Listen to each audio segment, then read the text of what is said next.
최근 조사에 따르면요, 대한민국 19세 청소년 평균 키가 남자는 175.5, 여자는 163.2cm로 전 세계 60위권에 올랐습니다. 1985년 130위권에 올랐던 그때와 비교를 하면 남녀 모두 최소 7cm 이상 커졌다고 하는데요. 청소년 영양 상태가 개선이 되면서 평균 키가 증가하고 그에 따라서 아이들 키 성장에 대한 부모의 관심 또한 높아졌습니다. 하여 오늘은 아이들의 건강한 키 성장을 위한 시간 마련해봤는데요. 성장 검사와 체형 교정에 대해 살펴봅니다. 성장은 소화기의 대표적인 특징으로 연령이 증가함에 따라 키와 체중 등이 양적으로 증가하는 일련의 과정인데요. 뼈의 길이와 성장을 담당하고 있는 성장판은 사춘기 시기 급성장을 이루면서 키를 크게 하고 이후 서서히 굳어지면서 단단한 뼈로 변화해 성장판이 닫히면 성장도 멈추게 됩니다. 특히 성조숙증이나 잘못된 습관으로 인한 체형 불균형은 키 성장을 방해할 수 있는데요. 아이들의 균형 잡힌 성장을 위해 필요한 모든 것, 오늘 온에어 닥터스에서 자세히 알아봅니다.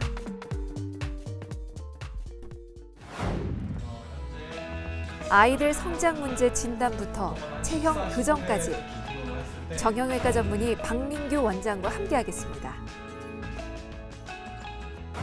아이들의 균형 잡힌 성장, 자녀를 둔 부모라면 아마 최대 관심사가 아닐까 싶은데요.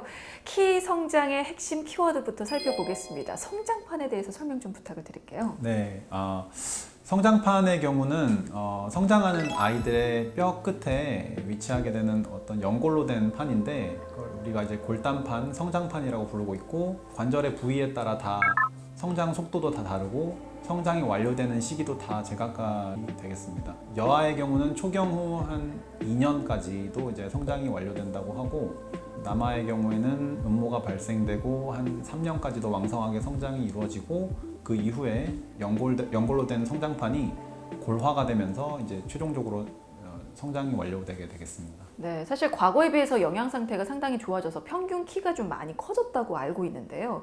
그래서 요즘에 좀 키 작은 아이들이 더 걱정이 될 것 같아요. 그래서 드리고 싶은 질문은 아이들 키 성장을 방해하는 요소가 분명히 있을 텐데 그건 어떤 것들이 있을까요?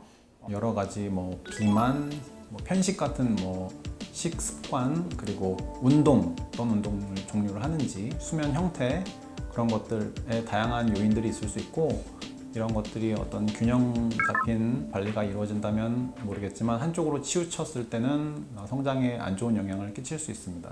이게 잘못된 자세라든지 어떤 나쁜 생활 습관도 영향을 미치는 건데 그걸로 인해서 체형 불균형이 초래되는 아이들이 상당히 많다고 하거든요. 그게 아이들 키 성장과는 어떠한 영향이 있는지도 좀 궁금해지는데요. 체형 불균형의 어떤 여러 가지 요인들, 휜다리 내지는 척추 측만증, 거북목이나 1.5 같은 체형 불균형으로 생각되는 그런 것들의 경우에는 결과적으로 여러 관절에 통증을 유발할 수 있고 잦은 두통, 여러 가지 이제 안 좋은 영향을 끼칠 수 있기 때문에 그 자체로도 관리를 하실 필요는 있겠고 키 성장에 악영향을 끼칠 수 있다고 생각할 수 있습니다. 그러면 우리 아이가 제대로 바르게 잘 성장하고 있는지 알아보고 싶으면 성장 검사를 받아보라고 하는데요. 이건 어떤 검사입니까? 최종 성장 키가 궁금하다라든지 여러 가지 그런 궁금증이라든지 희망하는 바가 있으면 먼저 문진을 통해서 간단하게 이제 여쭤보는 부분이 있고 그 다음에는 가장 크게 키 성장이 일어나는 무릎 관절 중심으로 해서 방사선 계측을 통해서 확인하고 있고 신체 나이와 골 연령을 비교해서 성장이 어느 정도 진행됐는지 속도는 어떤지 최종 예상되는 성장 키는 어떤지를 예측을 해볼 수 있는 그런 검사가 되겠습니다. 연간 성장기 아이들의 자라는 속도와 비교해 아이의 성장을 체크하는 것이 좋은데요. 특히 또래 친구들보다 10cm 이상 키가 작거나 1년에 키가 4cm 미만으로 자라는 경우, 자세가 항상 안 좋은 경우, 현재 키는 괜찮은데 2차 성징이 빠른 경우 등은 성장 검사가 필요합니다. 네, 이 성장기 자녀를 둔 부모라면 최대 관심사 중에 하나가 이 키 성장일 텐데요. 관심이 지대하기 때문에 속설이 난무하는 경향도 있습니다. 오늘 이 시간 통해서 살펴보겠습니다. 팩트체크 오해와 진실입니다.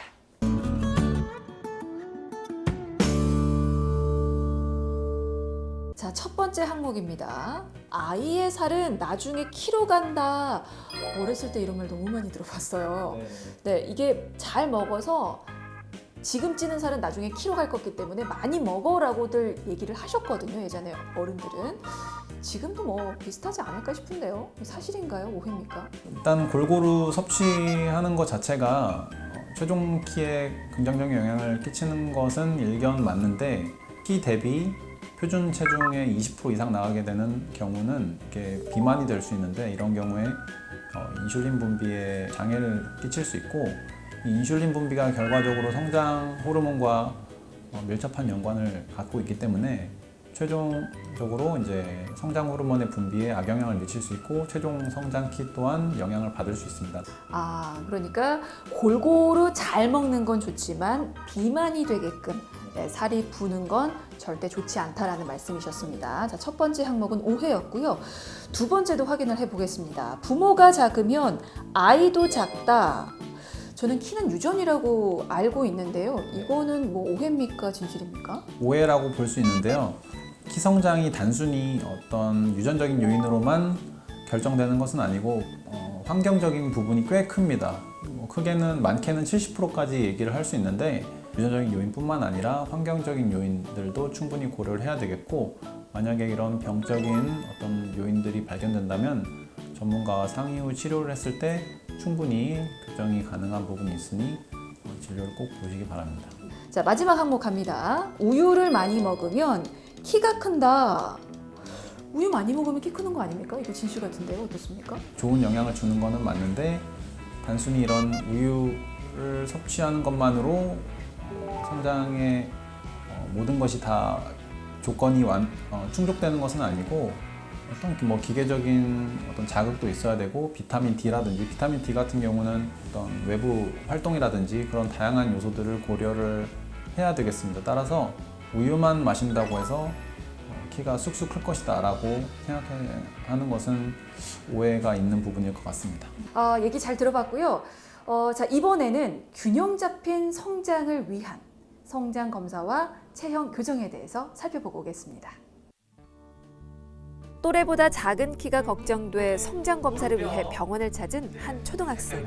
빈 공간처럼 보이는 곳이 이제 연골판인데 이게 이제 성장판이 되겠고 아버지 키 65에 어머니 키 60에서 유전적으로 봤을 때는 69 정도 나온다고 하는데 보통은 한 14, 15세를 기준으로 했을 때 이때 거의 피크를 찍을 거란 말이죠. 그 전에 우리가 해볼 수 있는 여러 가지 치료들이 있을 수 있고 한 몇 정도 생각하는데?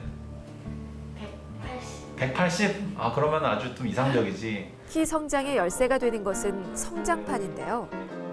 성장판은 성호르몬이 분비되는 시점부터 조금씩 닫히기 시작하고 평균적으로 만 16세에서 18세 정도가 되면 성장이 거의 멈추게 되는데 성장판은 뼈의 길이에 대한 성장을 담당하는 부위로 뼈의 끝부분, 주로 관절 부위에 있습니다.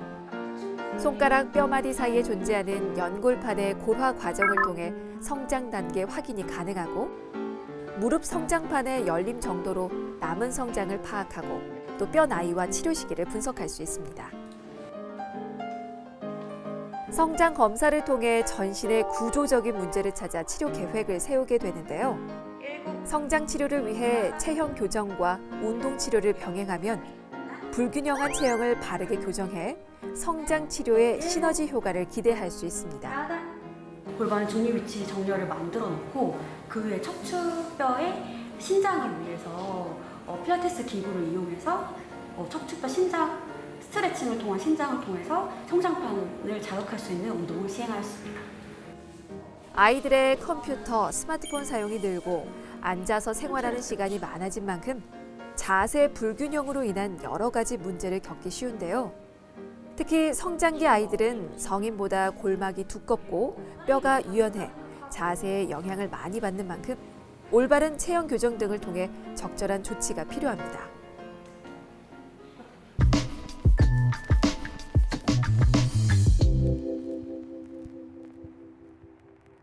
네, 아이들의 균형 잡힌 바른 성장을 위해서 가장 중요한 게 부모의 관심이라고 하는데요. 그렇게 말하게 되는 이유가 이게 적절한 시기에 검사를 받고 치료를 받아야 하기 때문이라고 말씀들을 하세요. 그러면 궁금한 게 이 성장 검사 혹은 그 치료에 있어서 적절한 시기라든지 골든 타임이 있습니까? 일반적으로는 초등학교 저학년 시기에 처음 검사하실 것을 권유드리고 그 이후에 추적 검사를 또 주기적으로 받아서 더 예측도를 높이고 그 다음에 어떻게 관리해 나갈지를 계속 상담하면서 치료를 받으시는 게 제일 좋겠고, 성장이 완료되기 직전 단계에 시행할 수 있는 여러 가지 치료 중에 성장 호르몬 주사 같은 것들을 시행해 볼 수 있는데, 보통은 초등학교 저학년 시기에 한번 검사를 받으시는 것을 권유드리겠습니다. 아이들이 병원 밖을 나와서 집에서 또 올바른 생활 습관 혹은 운동을 하는 것도 굉장히 중요한데, 그런 팁도 좀 알려주시면 좋을 것 같아요. 아이들이 키 성장에 있어서 도움이 되는 그런 좋은 생활 습관이라든지 혹은 운동법이 있다면 어떤 게 있을까요? 영양소 측면에 있어서는 가급적이면 인스턴트 식품을 피해서 다양하게 골고루 영양분을 보충해 줄 수 있으면 제일 좋겠고, 그 다음에 운동에 있어서는 종목 상관없이 아이가 좋아하는 운동이 있다면 꾸준히 할 수 있는 운동을 시키는 게 좋겠고, 특히나 뭐 줄넘기 같은 경우에는 반복적으로 성장판에 자극을 줄 수 있기 때문에, 기계적인 자극이죠. 그런 것들이 성장에 도움을 줄 수 있는 부분이 있기 때문에 그런 것들을 추천하고 있습니다. 네, 그럼 끝으로 작은 키 때문에 고민하고 있는 아이들도 있을 텐데, 그런 아이들 더불어서 부모님들에게 당부 말씀 남겨주신다면요. 기본적으로 이제 집에서도 확인할 수 있는 식생활이나 운동, 수면 습관 같은 것들은 이제 가정에서 잘 파악할 수 있기 때문에 잘 관리를 해주셔도 좋겠지만, 성장판의 어떤 상태, 단계, 그리고 최종 성장키를 예측하는 것들은 아무래도 직접적으로 나오셔서 검사를 통해서 확인할 수 있는 부분이 있기 때문에 내원하셔서 충분한 검사를 하시고 거기에 따른 치료를 받으시는 것도 좋은 방법이라고 생각합니다. 네, 알겠습니다. 키가 전부는 아니지만 요즘 세상은 키가 매력 포인트로 작용하기 때문에 아예 무시할 수는 없는 시대가 됐습니다. 때문에 키 성장에 관심을 갖는 분들이 많은데요. 오늘 도움 되셨길 바라겠습니다. 자, 도움 말씀의 정형외과 전문의 박민규 원장이었습니다. 말씀 고맙습니다.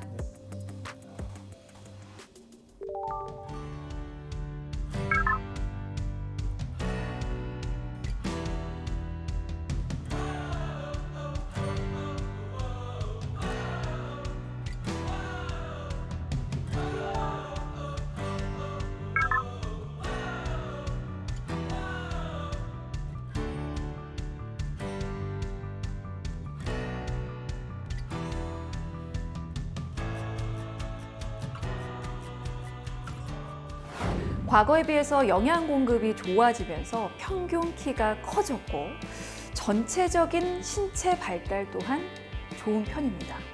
하지만 한편으로는 지나친 영양 과잉이 성조숙증 등의 문제를 만들고 또 잘못된 자세나 생활 습관 등이 문제가 돼서 또 신체 불균형이 초래되는 것이 현실인데요. 자, 이때 무엇보다 중요한 것이 성장기 자녀를 둔 우리 부모의 관심입니다. 적절한 시기, 정확한 검사를 통해서 성장이 제대로 이루어지고 있는지 꼼꼼히 살피시면서 우리 아이들 건강하게 쑥쑥 키우시길 바라겠습니다.